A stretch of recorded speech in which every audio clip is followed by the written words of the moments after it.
Have you ever stopped to think about the invisible, relentless monster that's constantly eating away at our global infrastructure? I'm Dr. Kim, and welcome to my cinematic lecture. This monster is working right now, day and night, silently devouring bridges, pipelines, ships, and reinforced concrete. It's a force of nature so incredibly powerful that it costs the global economy trillions of dollars every single year. We're talking an amount roughly equal to the entire gross domestic product of the United Kingdom. But what exactly is this unstoppable beast? Welcome to this explainer. Today, we're hunting that invisible enemy. We are going on a deep dive into the masterclass of corrosion electrochemistry.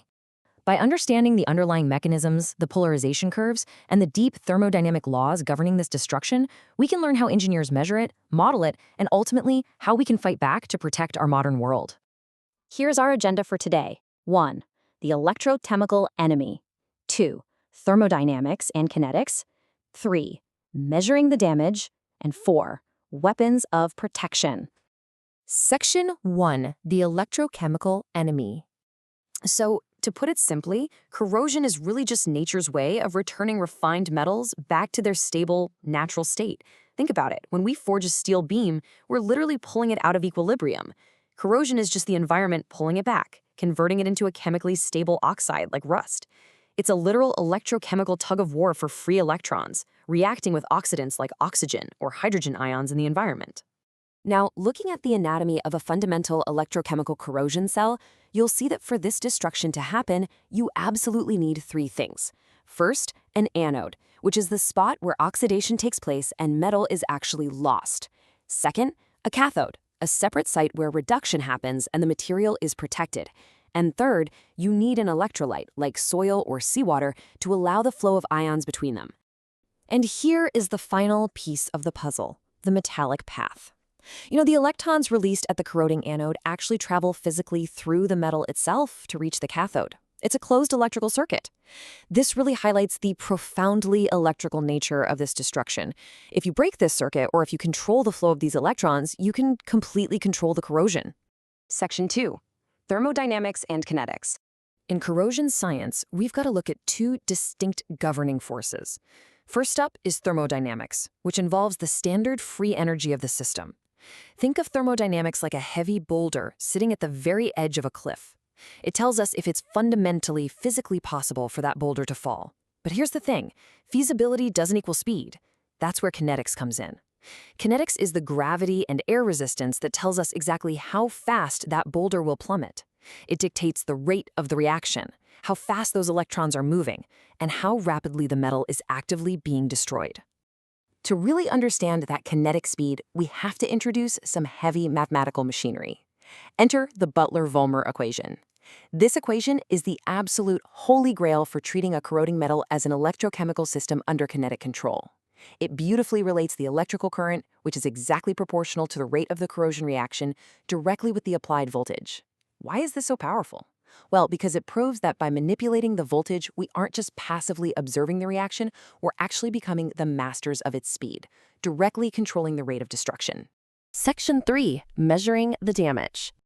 Because the Butler-Volmer equation is notoriously complex, engineers use the Tafel equation as a brilliant approximation. By plotting the log of the current against the electrical potential, creating what we call a Tafel plot, we can transform chaotic chemical data into a clean, predictable line. That line allows us to extrapolate the exact corrosion current of a system. And once you have that corrosion current, you can predict the precise lifespan of a material down to the millimeter per year. It literally tells us if a bridge is going to stand for 10 years or 100. Out in the field, we also have incredibly high-tech, real-time tracking methods. Linear polarization resistance, or LPR, works by applying a tiny potential and measuring the resulting current. It gives us near-instantaneous, minute-by-minute feedback on the corrosion rate. Then we have electrochemical impedance spectroscopy, or EIS. Think of EIS kind of like using a sonar ping on a submarine. By sending small alternating current signals, scientists can listen to the electrical echo and map out exactly what's happening at the metal's surface without ever having to scratch, cut, or destroy the sample. So, this crucial point is neatly summarized mathematically by the Stern-Geary equation. This equation proves that electrical polarization resistance is inversely related to the corrosion rate. If a metal strongly resists electrical polarization, it means it's corroding very, very slowly. By measuring that resistance out in the real world, we mathematically deduce exactly how fast our infrastructure is decaying. Section 4. weapons of corrosion protection. Broadly speaking, we've got two main strategies here. Passive protection is what most people are familiar with. Things like paint, powder coatings, and enamels. They act as a simple physical barrier between the metal and the environment. But passive protection is just a wall, and walls can be breached, right? If that barrier gets scratched, the metal corrodes. Active protection, on the other hand, uses the very laws of the universe to fight back. It intervenes to stop the electrochemical reaction itself, even if the metal is completely exposed. This builds perfectly into what we call a pore-based diagram. Think of it as a thermodynamic topographical map of a metal's fate based on pH and electrical potential. Look closely at the zones mapped out here. If we apply a specific electrical potential to a metal, we can physically force it out of the corrosion zone and drive it down into the immunity zone or up into a passivation zone. We're literally changing the thermodynamic reality of the metal to halt the damage. Which leads us to our ultimate weapon, cathodic protection. Remember how corrosion needs an anode to release electrons and a cathode to receive them? Well, cathodic protection involves flooding the entire metallic structure with external electrons. By supplying an overwhelming excess of electrons, we make the entire structure a protected cathode.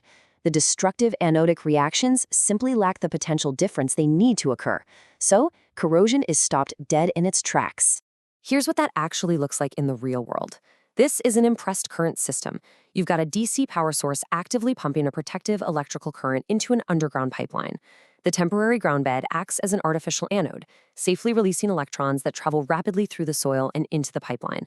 The pipe becomes the cathode, shielded entirely by electricity.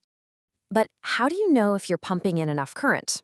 Engineers track the potential of the structure over time using polarization curves. Applying the test current shifts the pipe's potential.